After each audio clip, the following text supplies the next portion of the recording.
Hi, and welcome to the Hidden Door live show. My name's David Martin, and welcome to the Soapworks, where you join me for our Soapworks Residencies special. See, I've got sitting next to me James Alexander McKenzie, one of the artists from the Soapworks Residencies. And I should probably explain a little bit about the project. As you'll probably know by now, every 2 weeks, Hidden Door takes on a 2-week project, and then we kind of show it on our fortnightly live show. This project was all about kind of finding a disused space, which in this case happens to be the Soapworks in Leith, an old soap and wool factory built at the beginning of the 20th century. When we found it, it was full of junk, and we found 6 artists and creatives who were willing to spend 2 days in a rather dusty, junk-filled, disused environment, responding to the space, exploring the possibilities of the junk in order to make new work. And really, that's the idea of the residency. So it's all about how do artists make something from nothing? Well, there's no such thing as nothing. There's always something, whether that's the space itself, all the stuff that's lying around, or even the artists themselves and what they bring with them into the space. And you may have seen a little bit of what they've been up to on our social media. We asked each artist to record stories and put them out while they were doing their residency to get a glimpse behind the scenes, a little bit of an insight into their creative process, their thinking, their imagination. So if you look at our socials, you should be able to see some of those stories in the highlights and dig a little bit deeper if this sort of thing catches your fancy. We found 6 artists, as I said, who were up for the challenge. Oana Stanciu and Edith Hicks, Andrew Gannon, Owen McAllister, Sky Sue, and James Alexander McKenzie, who is here. So, James, seeing as you're here, you've actually just sort of been doing your residency. You've been kind of like doing it over the last couple of days. So tell us a little bit about the Soapworks itself. What's it like as a space? It's a great space to work in. It's vast. It's a large area. Hurdles would be the lack of light, lack of daylight, and daylight as well as electrical lights hanging from the ceiling or whatever. A massive plus though is, as you said, all the junk that's here. When you're like me and you like playing with found objects and anything, different possibilities. It's like an amusement park here, A big playground. Yeah, exactly. Yeah, it's exciting. And we asked you to spend 2 full days in here to make something. So how have you found it? What's your experience been like? It's been positive. I've had a great time. Not least because it's meant getting out of the house. As you know, we've all been spending a lot of time in our usual haunts. I've just been going really between my house and my studio with a bit of relief now and then skateboarding or repentance, but even that gets boring if you're doing it all the time. It's been a really positive experience. I've been able to, when you're in somewhere that you don't usually go to, then in a residency like this, you can experiment a little bit and you can try new ways of approaching your subjects. Yeah. Which has been really beneficial. Fresh. It's quite interesting. It's like a sort of micro version of what Hidden Door does, because every time we go to a new site, we experiment and kind of have to come up with new things, and it does keep everything really fresh. It keeps you on your toes. The challenge we set you was to come here and respond to the space. I mean, how do you actually do that? We're pretty much asking you to create something from nothing. So how do you start? As you say, a good place to start is exploring the different here, what kind of resonates with an individual. So in my case, there was some nice armchairs, a fire extinguisher, and just the walls. I fancied myself a mural painter, so I took to the walls, which is great because it's kind of been a blank canvas for us to just respond to. Other ways, making something from nothing, as a kind of starting point, as a base for myself, I did bring some drawings which I'd collected, and in the build-up to the show, I'd kind of started to consider which poems I wanted to read and things like that. So there's a little bit of a starting point. Excellent. Well, we're going to see a lot of a lot more of James later. As you just mentioned there, poems are a really important part of James's work. But before we get into what James has been doing, we're going to start with the first artist to complete their Soapworks residency, which was Oana Stanciu. Oana and Hidden Door go back a long way. She submitted work to the Hidden Door Open Call way back in 2015 when Hidden Door was just a little baby. And we didn't know who she was, but we fell in love with her strange photographs. They were pretty strange. She's featured in every Hidden Door since and now exhibits with the Ingleby Gallery and can claim to be a significant emerging artist in Scotland. She's definitely one to watch. She takes photographs and video, usually of herself, often in partnership with objects and things, creating an unpredictable, uncanny conversation with those objects, making us see the world in a slightly different way. So let's have a look and see what Oana did with her 2-day Soapworks residence.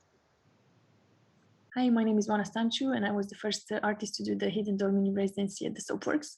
I'm going to tell you a little bit about my work and about the residency, and I'll show you a few of the images that came out of this project as well. So my regular practice is based around photography and moving image, where I use my body and different objects to distort my appearance and create a natural and unusual looking characters and alter egos. I usually take these photographs in front of a white background in my studio. So for this residency, I found it quite exciting and challenging at the same time to change the focus a little bit and focus on the space and the objects that are in the space already. On the first day of the residency, I started playing with ideas of blending my body in the space, and I started by taking these long exposure photographs, thinking of myself of being a ghost in the space, which I thought fitted quite well because the place is quite dusty and it looks abandoned. The next thing I played with was this mirror and chair. They made me think a bit about Francesca Woodman's work, so I tried a few poses there as well. And I kind of like how the shadow continues my hair and makes it look twice as big. In this image, I was trying to pretend to be one of these objects that were piled up in this corner. And so I tried the same idea here as well. So the intention with these photographs was to not be aware that my body is in the picture from the start, but only when you have a closer look, you would realize that there's actually a human being camouflaged in this corner. Another thing I played with was this ladder and this Hoover hose. I was trying to make a different body for myself and play again with perceptions on how you would see my body. In this image here, I tried to make myself look a bit taller, like a sculpture. I thought these proportions would fit better with the huge space at the Soapworks, and I also did a moving image short piece with this character, just to show you a bit about the atmosphere that I felt and I wanted to create in this project.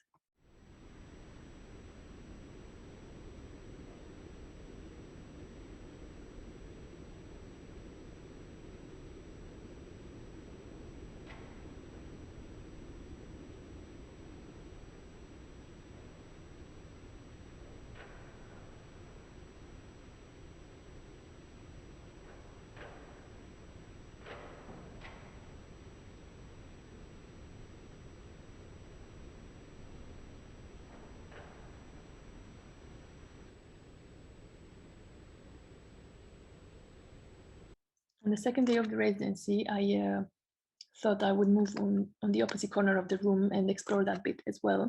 So this is what I found. I found these cushions here. They looked already really carefully arranged and had a space for my body to fit perfectly. So I did a session there, and these are the photos that I selected in the end. Just next to it, there was this interesting looking bench, and just opposite that, there were two other sofa chairs full of bags of clothes and random things as well. So I did two more short video pieces with these. So I hope you enjoy them, and thanks very much, Hidden Door, for having me.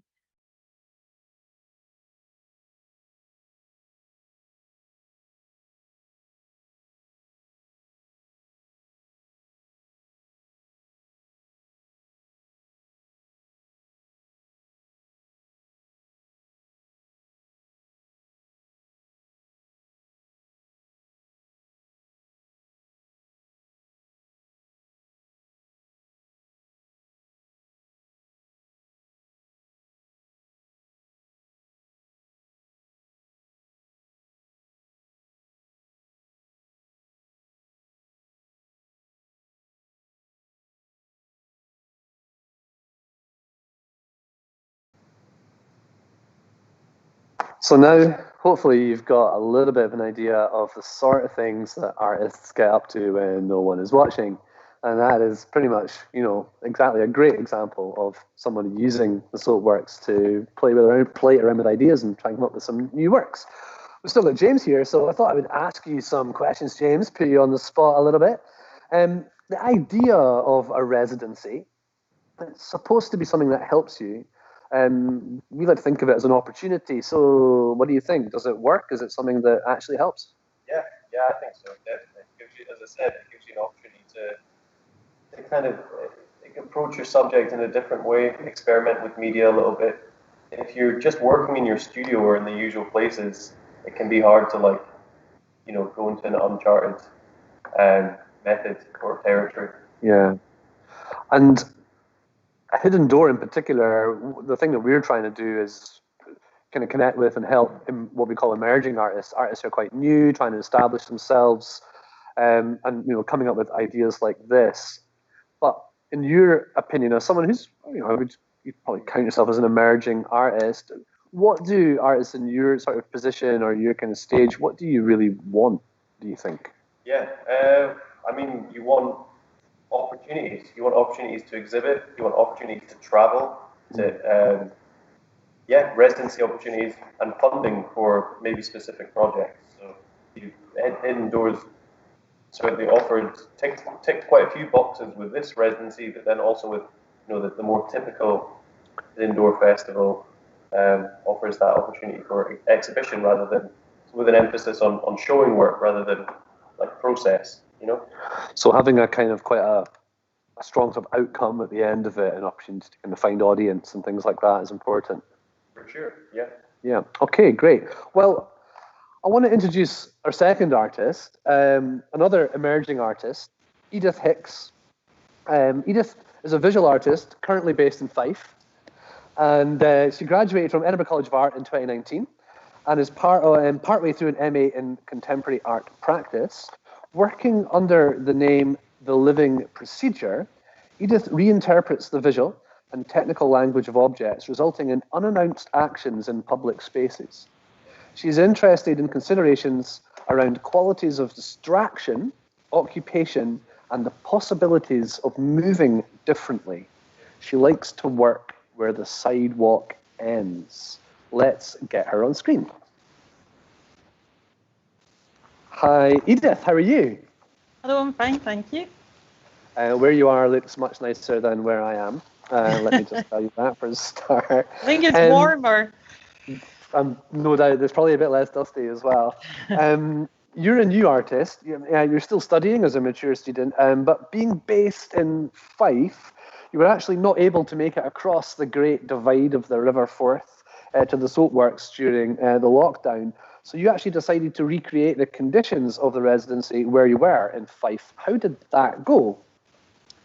Well, I think it had its challenges because life was kind of going on around me at the same time. But I'm fortunate enough to have an outside space to work in, and so that was great. And there are plenty of objects here to play with, so that all kind of worked quite well. The biggest challenge for me was technical. Right, sort of documenting your work and getting it on social media.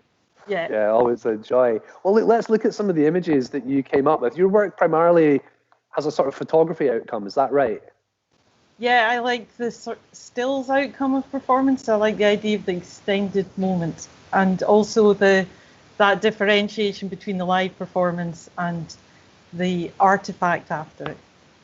The extended moment is a really lovely way to describe it. Okay, so I'm seeing some steps here. Do you want to tell us a little bit about what you were getting up to here? So this was just initial explorations around the object is verb. So I found an old book of carpentry, a sort of technical manual for apprentices from 1898, and it was called Handrailing and Staircasing. So it's the object is verb, and the first sort of term I was looking at was the wreath, which is a term that relates to banisters, that then I was sort of reinterpreting that as what I knew as a wreath.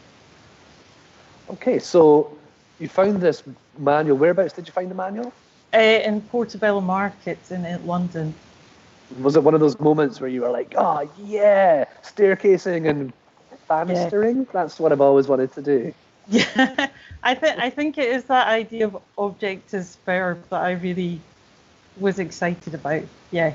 Okay. Excellent. I had the doing in the title. Yeah. Brilliant. So let's have a look at the next image then. So you started off with the wreath on the stairs, and then just tell us a little bit about kind of how you started to develop your ideas. Where did it go? Take us on the journey a little bit. So then there was a kind of visual association with a duvet cover and the possibility of making a wreath out of that. So I just put that on the stairs as a twisted wreath. So wreaths and hand railing are twisted banisters. And then went on from there. So the idea running through it as well was the idea of negating the banister and that being kind of freedom of thought. So then my wreath became a garland and I used it to climb the stairs. Oh, amazing. Okay, so you're climbing the stairs and then what happened? Then I sort of was thinking the idea of what is not, of how something can be present, but not actually be the thing that it is, but you understand that it is the thing that it is at the same time. So this is my tinfoil banister. And I really like the last image because it's completely abstracted. It's kind of lost any sense of itself. And I like when things get to the point of being visually interesting, but maybe a long way away from the starting point as well. One of the interesting things about the Soapworks is that it's a completely enclosed private space. Nobody can see you here. But you are working in your backyard. I quite like the idea that your neighbours might be seeing you out the windows. Have you ever had any sort of funny looks from your neighbours as you're doing this? Well, I would admit that this one was very early in the morning. But I think it is a kind of testament to the creative process that by the end of day 2, I was wandering around attached to ladders, and I didn't really care at that point. I was just off and doing, and that's a really nice space to be in. Yeah. Absolutely brilliant. So so then you're on the ladder. Then what happens? Take us through the later stages of your residency. Okay, so this is perhaps a similar stage of looking at something called a newel, which relates to spiral staircases. So working with that inside and outside, and just changing the way of using that according to the language involved. And the 2 later ones are probably the next couple of images, if we could move on. So this is this is the last thing that I did, and I think one of the things that changed working on my own was I started thinking a bit more about performance. I usually think about my work in terms of actions, very simple gestures. People are passing by, there's no beginning, middle and end. But I think I did start to think about, is there a possibility that I could make performances as well as actions, and that those were very different things. And this also just kind of abstracts pretty much everything. So yeah. It looks really dynamic, and there's a lot of kind of movement involved. And did you feel like you were pretty kind of zonked by the end of it? Yeah, I think again, it was probably working outside was a little bit complicated with this one in some ways. But I was really just trying things out. They were probably quite short things that I was just trying out. So yeah, it wasn't too bad from that point of view. But I think what I have come to appreciate is just how long it takes to set everything up yourself and document it yourself. And that certainly has provided much food for thought during the residency. Excellent stuff. And we will never think about staircasing quite the same way again. Not that I think we ever probably thought about it in the first place. So thank you for bringing it to our attention, Edith. It's been really nice chatting to you. Thank you. What I'd like to do, I'd like to bring on our 3rd artist in the residencies today. I'll introduce Andrew Gannon. Hi, Andrew. Hi, David. How are you? Hey, I'm good. Thank you very much. Thanks for asking. How was your Soapworks experience, Andrew? It was good. It was cold and it was dusty, and it was remote, which I think everybody so far has touched on. But it was yeah, like James said earlier, it was just good to be doing something. Yeah, absolutely. Good to be participating in something for the first time in 12 months. I think, like everybody, we've all had a lot of things disappear. So yeah, it was good to run with something. Yeah. Hey, listen, I'd like to hear a little bit about your practice. I've heard it described as minimal action. Could you say a little bit about maybe what that means and kind of how you approach your work in general? Yeah, sure. Minimal action was just, it was really just a way to tell people what you do when people ask, what do you do? Because but really it is as it sounds. It's just a little bit like what Edith was just saying about actions and things, and what you've already alluded to about doing something with as little as possible. So yeah, I think over the last decade, my practice has been it's been reductive in that way. How much can I kind of take away and still be left with an artwork at the end of it? And if you take away making something, you're left with doing something. You know, you can't make something without doing something. So if you just stop at the doing, then you're left with an action, really. And yeah, so yeah. Yeah, so your work is kind of based around action, but does that mean that you consider yourself to be a performance artist? Something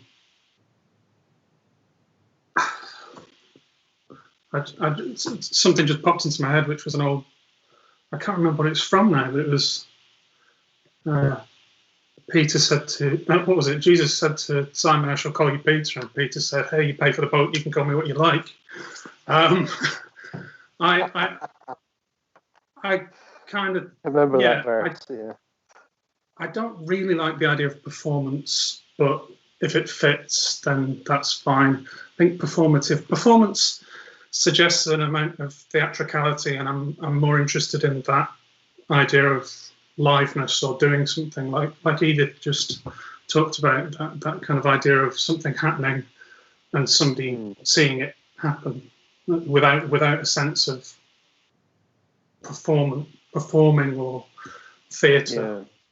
Yeah. So are you normally kind of working with an audience as part of what you do, or an audience in mind? Is that kind of important to you? It is.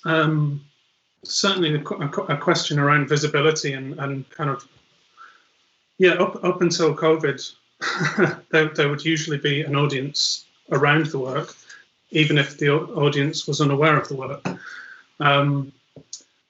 But I suppose that's what's interesting about this current work that I've been making, and from just before COVID, and this decision that I came to, about 18 months ago, to upon remembering something, and trying to invert a decision that I made, which was to try and what would happen if I centered my disability in my art practice, and that's where this whole kind of body of work has come from, which I brought to the residency at the Soapworks. Okay, great.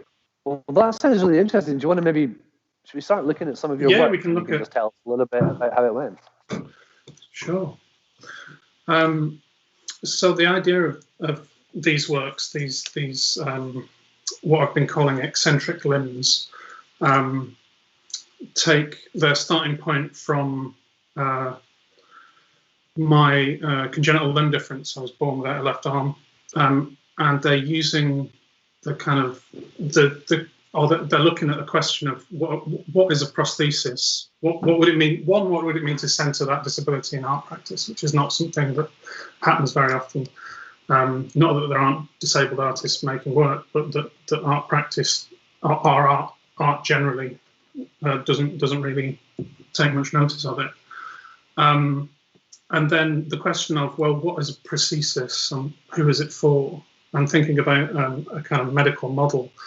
I'll talk about this image, and then we'll kind of skip through some. This is a big block of styrofoam, and at the top of it you can see a plaster cast. The plaster cast is what these limbs usually start with, and it mirrors the kind of medical process of making a prosthesis. You start by casting the patient's limb difference to kind of make a socket. So that's where these limbs start with, and then they usually combine objects. So this was what I did at the Soapworks, is I looked around for things to kind of make into limbs. So this is a big block of polystyrene, and a golf, kind of faded, slightly broken golf umbrella, which I quite liked. Useful one though. Well, you would think so, but as soon as you kind of fix it to any kind of limb, it becomes kind of very difficult to use.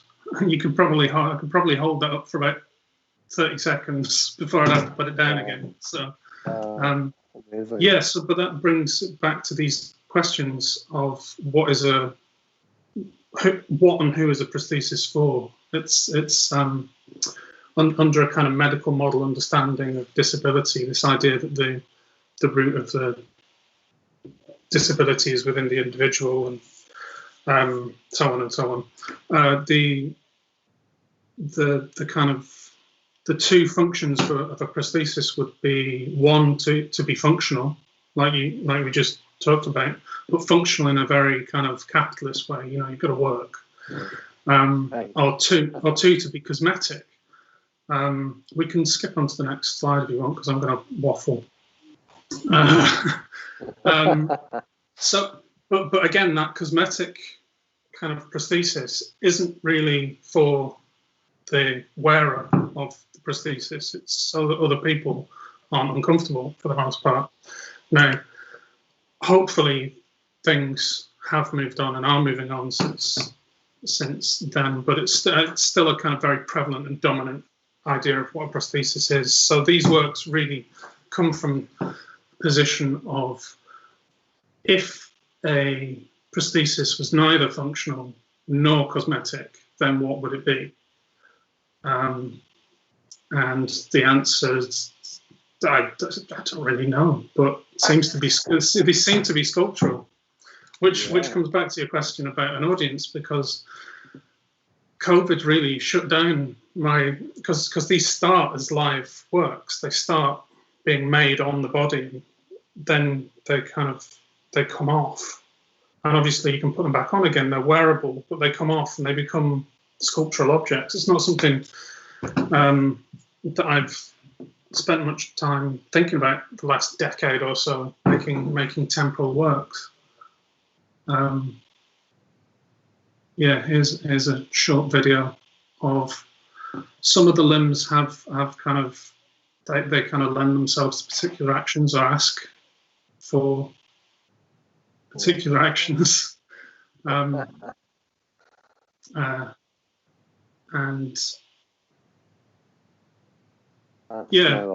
was nice to be able to do something like that, which I couldn't really do in the studio. But that's a bit of a rambly way of talking around these objects, but they come. Yeah, this is an image of that limb that you just saw, but the bulb's gone as well as me. So it's now kind of in this. This was in the studio afterwards, thinking about how these objects exist after the fact. Maybe a little bit again, like Edith was talking about, an extended moment. Well, these are now kind of sculptural objects. They kind of take on a different connotation, and they kind of still refer to a body, and they sort of invite participation, but they also kind of reject that as well. Yeah, that's quite interesting to see the object just up close and kind of see the sort of qualities of the making. So you made these actually in the Soapworks itself using plaster and all the ingredients. Yeah.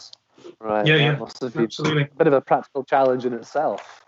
Yeah, it turns out a very cold building is not a great place to have plaster set quickly. So when we were trying to take those photographs, I did go slightly numb. But they've been all moved back to the studio now, and they've gone off properly, so that's good.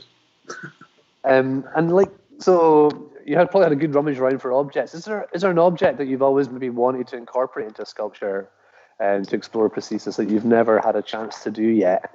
Oh, I've got notebooks full of kind of ideas. It's interesting. What I started to do was make one of everything, and then COVID happened, and I kind of remembered that the kind of pace of somebody who makes live work kind of tends to be quite quick. And actually, if you're making sculpture, you can slow down a little bit and you can make more than one of something. So I'm taking my time. I've got notebooks of things that I kind of want to make, and I've got objects stacked up in the studio, but I'm quite enjoying exploring them in series at the minute. I know you were trying to get me to kind of pick an object, but that's it's just a bit difficult, isn't it? Yeah, totally. Absolutely. Well, thank you so much, Andrew, for chatting us through what you did and kind of why you're doing it and kind of what you're thinking about as well. It's really interesting to get that bit of insight. So thank you again. And what I'd like to do now is introduce our fourth artist in the Soapworks Residencies. As I say, there's 6 artists altogether. And our fourth creative individual is Owen McAllister, who goes by the name Salad Culture, although his mum still calls him Owen. As a composer, he's interested in sound. He responded to the space in a slightly different way. So as a composing and experimental musician, he made a film. So let's watch that film just now. Hi, my name's Owen. I'm a producer and composer. Hi. I'm down here in the Soapworks. I'm going to be writing some music in the space. Hidden Door recently asked me to create a piece for their Hidden Venues project, so this weekend I packed all my gear into my mum's car, said goodbye to my hairy son, and made my way to Leith. I tried not to prepare too much because I didn't want to try and write for a space I'd never seen. So I brought a stripped back version of my studio down to the Soapworks and crossed my fingers. I usually work to a fairly tight brief. People usually send a PDF that says, hey, I want a track like this, sounds a WAP or a love freak, which is really fun and super challenging, but it's also been so long since I've had an excuse to really indulge myself. And getting into a new space to explore the stimulus of that was super exciting. I really wanted to lean into the musical complications of a new space. So in any space with parallel walls, or in fact anything that isn't a vacuum, resonances and things called standing waves naturally occur. These standing waves have their own distinct pitches, which in most musical settings you want to minimize as much as possible. But to capture the essence of the space, I wanted to do everything I could to exaggerate them. The only thing I knew to prepare for was using microphones in the space, and I usually restrict myself to synthesizers and sampling, but coming into a space to indulge whatever creativity influenced in me, and just bouncing audio directly out of my laptop didn't make a huge amount of sense to me. So passing the composition through the air and against the space was crucial. So I got into the Soapworks. Yasser, the security manager, showed me how the fire alarm worked, and I started setting up. I picked a spot, nicked some chairs to set up my speakers and camera tripod, found a comfy cushion, and started making some noises.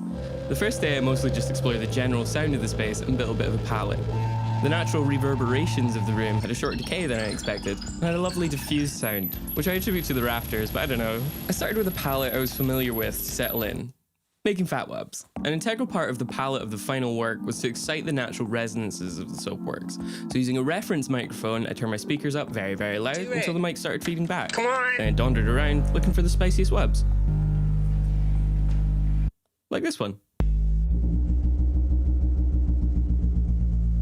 Something that struck me as I was doing this was that the natural pitches that occurred as a result of the parallel surfaces in the space weren't aligned with concert pitch. Meaning if I tuned my synth to concert pitch, usually the first thing I do before a session, it would be out of tune with the room. That note, that lowest resonance in the room, is around, it's slightly sharp, of an A natural, which is a place to start. And so I think, yeah, I'm on my way to getting something fun and sexy and cool. Essentially what I'm doing is I'm tuning my instrument to essentially the concert pitch of the Soapworks.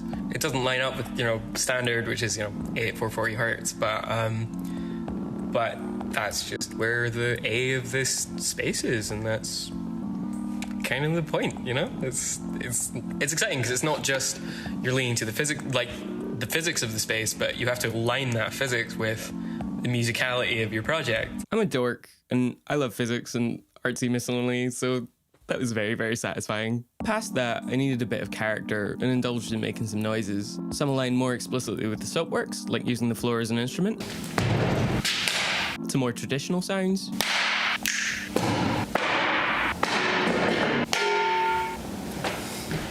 to manifestations of the loneliness you feel being in an empty warehouse on your own for 2 days.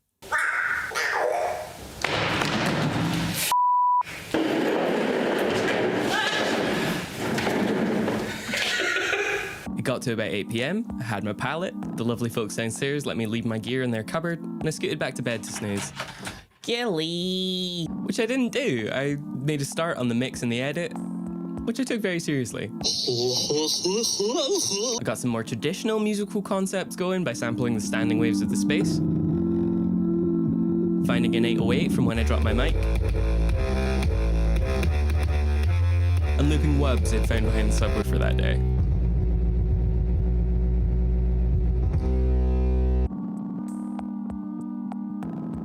So today is all about getting some gestures down, and then what I want to do is basically, I want to finish the piece in the next couple hours, the absolute latest.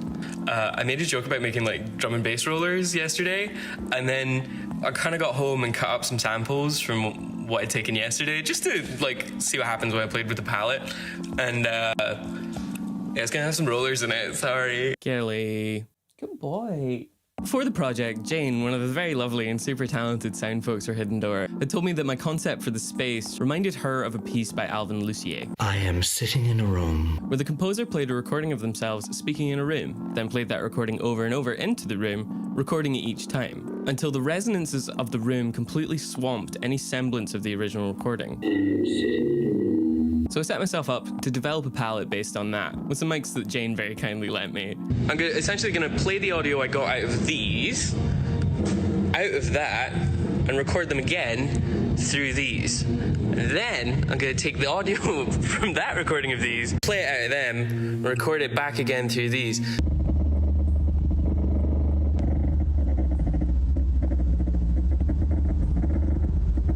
So, I've done 5 rounds of playing the recording into the space, and recording that, and then playing that into the space, and then recording that. But the building is making this noise, and I feel like I should stop, and my ears are shot. So I think I'm done, which is super exciting. I'm really sad to be like packing this up. Once I was done, I very sadly packed up and left. I got home, edited, arranged, mixed and mastered what I had. And I was done. Thank you for listening to my spiel. I hope you're enjoying the live stream and that you'll enjoy the piece. Cheers.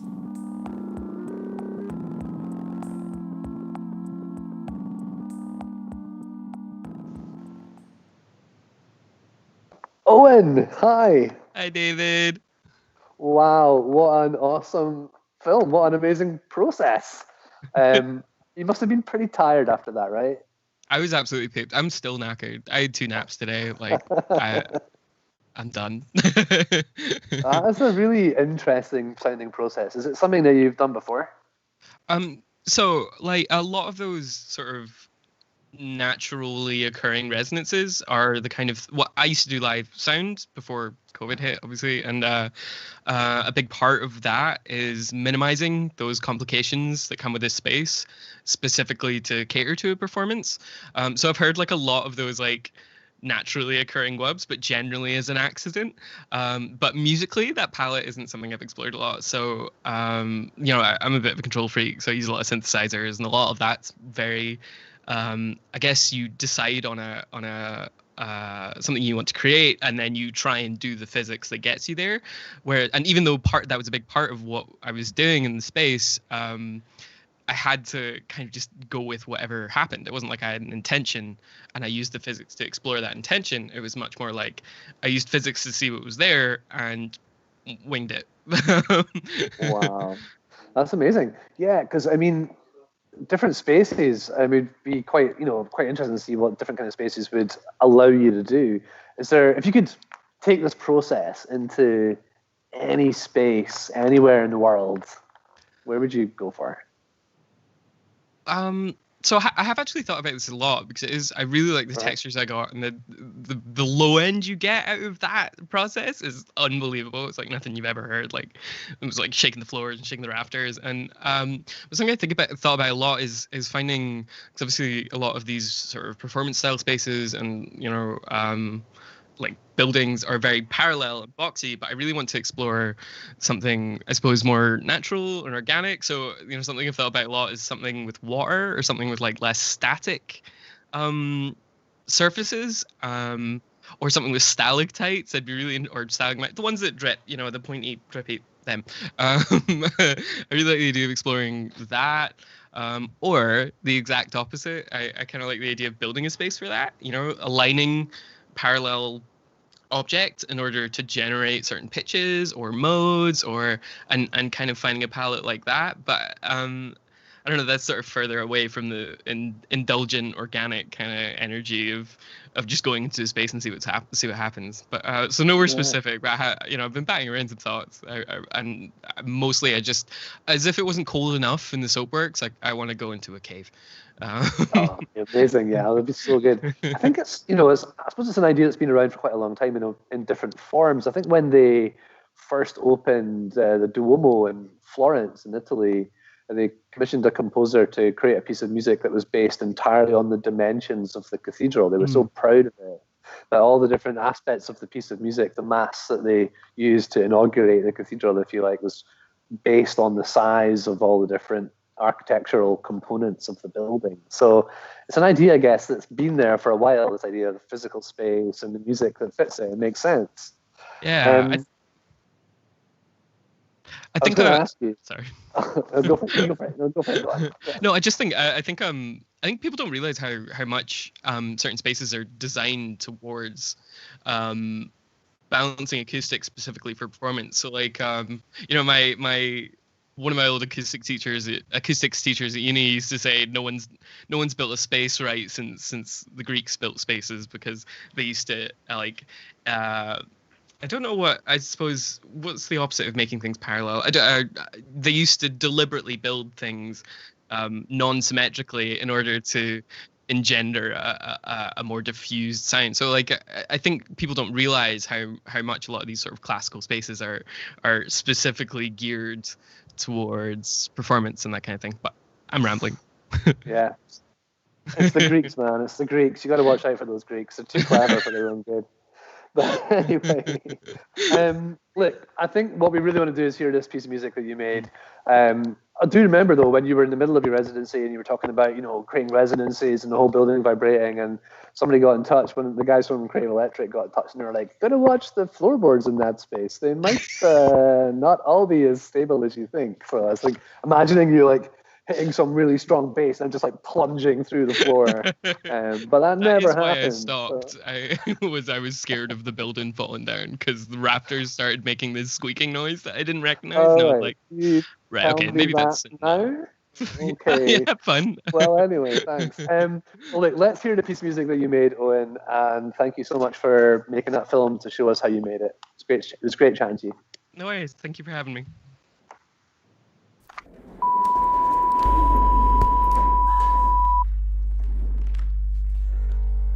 Still recording.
Well, I hope you enjoyed that vibrating deep into your soul. And Owen, what a guy. What an amazing, talented guy. It's absolutely fantastic. Now, I know we've got a lot of fans watching tonight for James. We want James coming back, but really sorry to say James has actually had to leave and he's no longer going to be on the show. Actually, I'm just joking. April Fool. What I will do, though, before we get to that obvious James highlight, I'm going to introduce you to our fifth artist for this evening, Sky Sue. He's an Edinburgh-based dance artist from New Jersey, the traditional lands of the Lenape, he likes to remind us. Sky mainly dances contact improvisation, exploring principles of bodies and people moving in and out of contact with their structure, weight, strength, and fragility, and their histories, stories, and shifting identities. But in recent solitary times, when this kind of dancing is not possible, his practice has turned toward dance of the inner and outer life. Let's have a little look and see what Sky Sue made. We've got a short film. Take it away, Sky.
Okay, so here we are. Our final artist, our sixth artist of the Soapworks Residencies, James Alexander McKenzie. Looks quite familiar because we've actually already introduced him, so I didn't really need to do that again, but I did it anyway. James, it looks like you've made yourself right at home here. This is looking pretty nice. You were saying earlier, you know, you didn't really start with nothing, but you obviously brought some ideas into the space. You want to tell us a little bit about what we can see on the walls and how you got started? Yeah, absolutely. So, it was kind of two elements which have married together really. The part of this kind of mural is actually paper pasted to canvas, which I was doing at a station which I'd fashioned elsewhere. The drawings which I've collaged are drawings which I've collected. And I think that they all work together in a kind of melancholy capacity. They're kind of quite sad. Yeah. So that's kind of what I was focusing on. That was the kind of theme which I thought these drawings complemented each other well and could manage to address that kind of theme. The rest on the wall, before I pasted this to the wall earlier this morning, I was just kind of riffing. Right. Okay. Playing, you know, Yeah. with chalk and spray paint.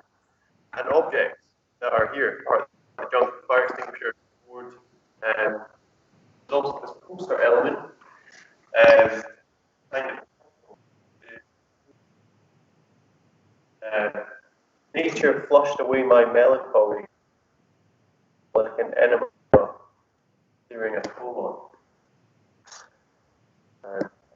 You're going to have to explain a little bit about that, James. So it's a good segue into collage and how that works in my practice. So in the same way that collage is essential with painting, and I collect drawings, and then the first step for me and my figuration in a painting is pasting these drawings and then developing the figuration. I collect notes, right, which come from maybe passages in books, or if, for example, I was in the Pentlands and I had some kind of revelation and I made a note. So this is really the byproduct of two notes. One, I didn't know I knew what an enema was, but I didn't know it was called an enema. So I made the note enema. And then I was feeling quite melancholic, and I was in the Pentlands, and I made the note about this flushing of my melancholy, and I thought they kind of corresponded quite well. So then the piece of text which I came up with was, "Nature flushed away my melancholy." And is this a sort of a melancholy induced by kind of the lockdown sort of isolation that we're in at the moment, or was it from these times that this was happening? I would say so. Yeah. Yeah. And you've always been really sort of drawn to words, and you use words a lot in your practice. I mean, you use poetry really in your practice. Could you say a little bit about the relationship between the two things, poetry, painting? Does one come before the other? You know, do you write the poetry or do you use found poetry? How does it work? Yeah, I write the poetry. So some of the passages might be taken from other pieces of writing, or simulate, or kind of another piece of writing might be the catalyst for response from me. But in terms of the verse and the painting corresponding, they don't really correspond. I make the paintings, and that's them in their own right, and then I make the poems, and that's them in their own right. They only correspond verse with the background of the painting. Got you. See what I mean? Then there's a kind of marriage there, but outside of that, it doesn't really. Okay. So you're going to perform some of your poems for us now with your painting as the backdrop, as what you've produced here in the residency. So do you want to tell us anything a bit about it before you launch in, or do you want to launch straight in? I'll launch straight in. In that case, I think I'd better exit and leave you to it. I can just scarp her off here.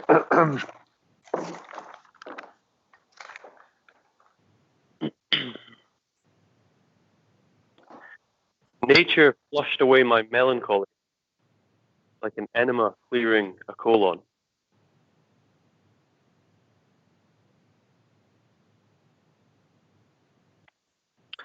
Prodigal son. Here I am, a dubious mixture of spirit and matter, on the lifetimer, negotiating with myself, clutching at the ephemeral, proclaiming meaning. I've made mistakes, sure. My troubled heart is heavy. Love isn't always on top. I can validate that. But there is purpose to all this, and I will not hide from myself. I've learnt the necessity of my living in a way which responds to my nature. I require a certain amount of protection from the world to focus on my work, for example. And I mustn't give in to discouragement so easily. As for my influences, among everyone else, I identify deeply with the work of the Beats. So it's comforting to know that some of them, and their heirs and associated figures, are still with us. Gary Snyder is still alive. Bob Dylan is still alive. Tom Waits, still alive. Lawrence Ferlinghetti just died. Kerouac would be 99 if he was still alive. And if I may, I hope he doesn't mind,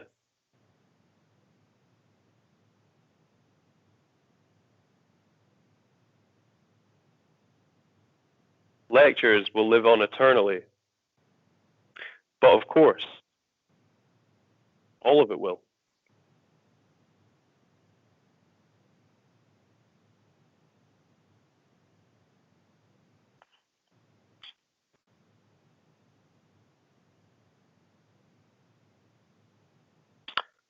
Pentland Hills. Winter slowly turns to spring. 2021. Sun is low.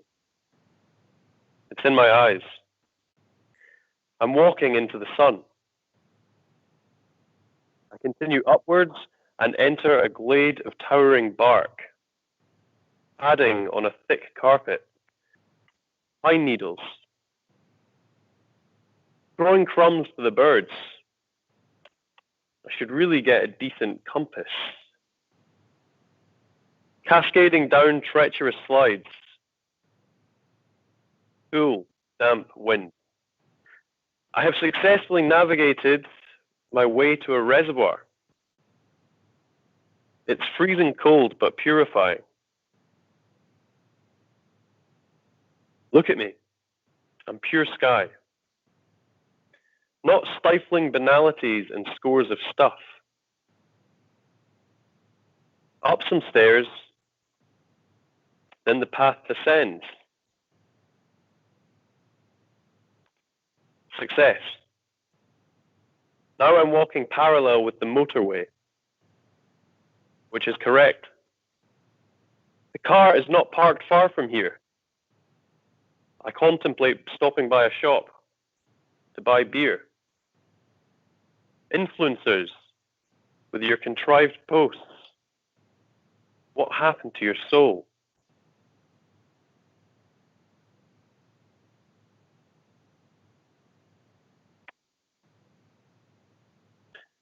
Solitude, please.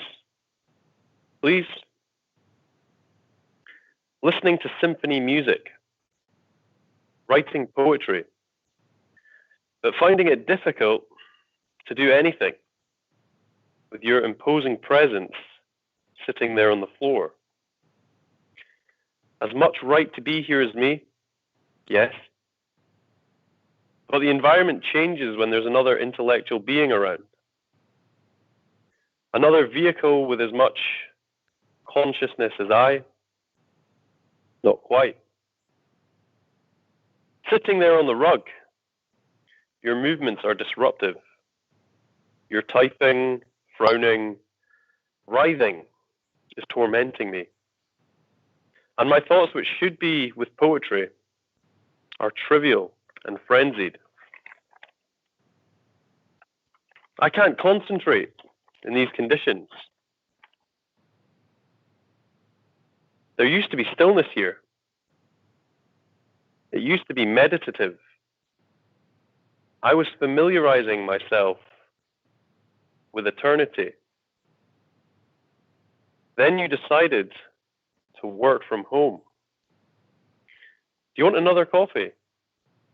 Yeah. I'll be on my merry way to the other room to pour the coffees then.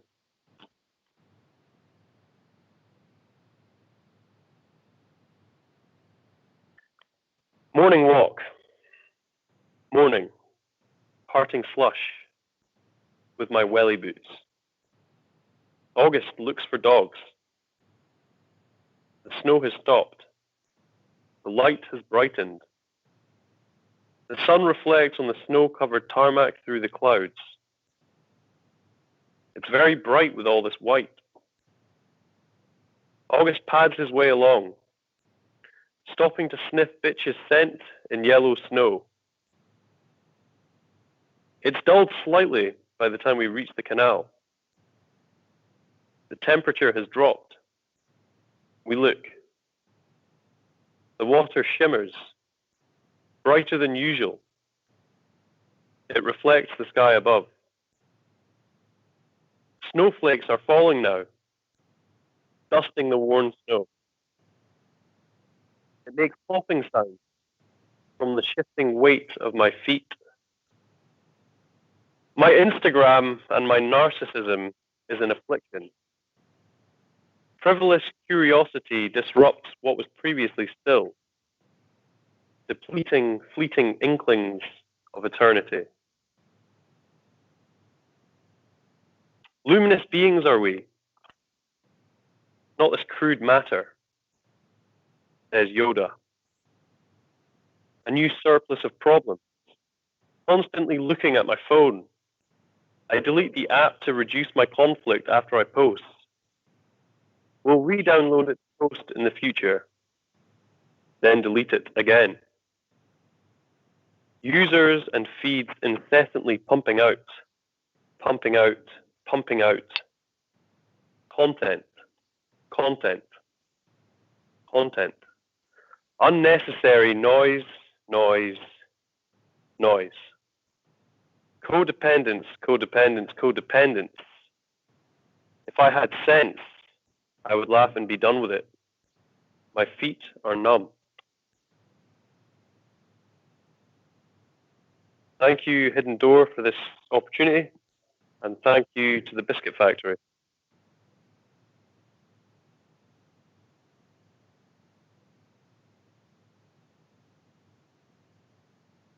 Well, thank you very much, James.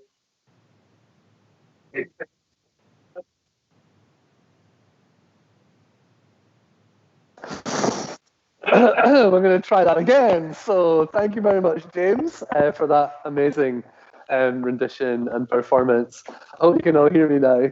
A little schoolboy error. It's not like I've ever done this before. I just want to say thank you so much to all our artists who took part in the Soapworks Residencies and undertook the challenge of trying to make work here in this space. Oana Stanciu, Edith Hicks, Andrew Gannon, Owen McAllister, Skysu, and of course James Alexander McKenzie as well. It is really dusty here, so it's been a bit of a sort of a challenge, but hopefully they've all got something kind of positive out of the whole experience, and I hope you've all got something positive out of watching it tonight and getting a little sense of what they have been up to. I want to say a huge thank you to the Biscuit Factory, who own this space at Soapworks, letting us use it. In particular to Fiona, who's been so accommodating and just so helpful all the way through the process and just really generous. So massive thank you to the Biscuit Factory, and just can't wait till everything's open again, and kind of hanging out at the Biscuit Factory is going to be a top priority for all the Hidden Door guys, I'm totally sure.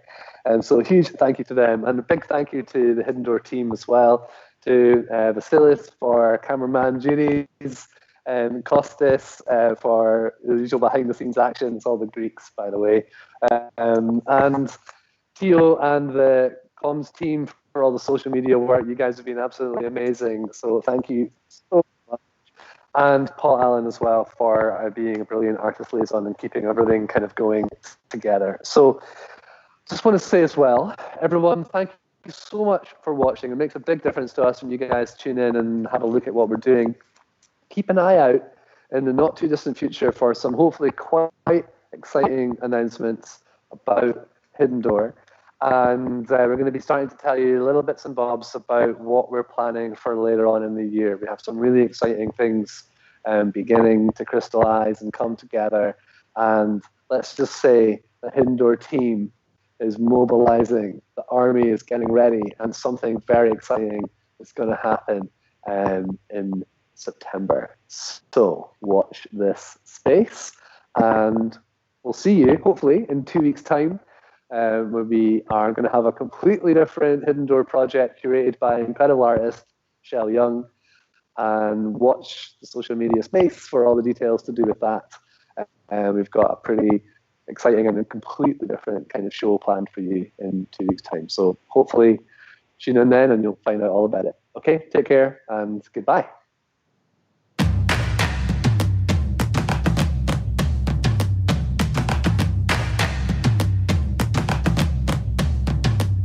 The nights, the fights that keep me locked away in here. The streets, the sound, the ground I love is here. Oh, the lights still glow, but we're fading, fading, fading from the show.